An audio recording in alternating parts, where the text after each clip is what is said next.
again, the motherfucking truck boys. Buhay makinista, hindi basta-basta. Trabaho sa makina, aming tirada. Lahat ng problema ay kayang-kaya upang kumita ng maraming pera para ipadala sa aming pamilya. Hanggang matapos ang aming kontrata. Baklas na dito, baklas na doon. Laging may action, bunot ng piston. Overtime na naman ngayon, yan ang aming profesyon. Magkwinta ng consumption, puro computation, interpolation. Ganyan na talaga ang aming sitwasyon. Pag nasa duty, check lahat machinery. Kung may emergency, tawag agad kay Hepe. Dapat laging safety para makaiwas sa aksidente.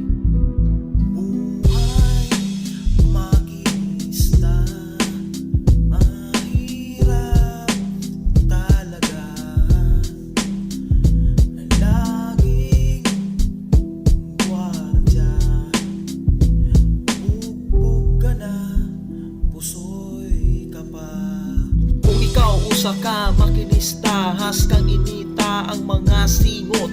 Nagtulo na kung may problema ang dagway mo. Dili maitsura, utok galatagaw ang steam gasingaw. Among kaagi, dili jud lalim. Among kinabuhi kay alanganin. Among kahintang dili sa barko. Magkaingon kag nasa imperno. Og delikado ato sa kalaay para sa pamilya, para mahapsay, para mahayahay. Di katulog dagko ang balod, pero padayon sa pagkabot o paningkamot sa mga pangandoy nga matuman gabayan sa ato nga amahan.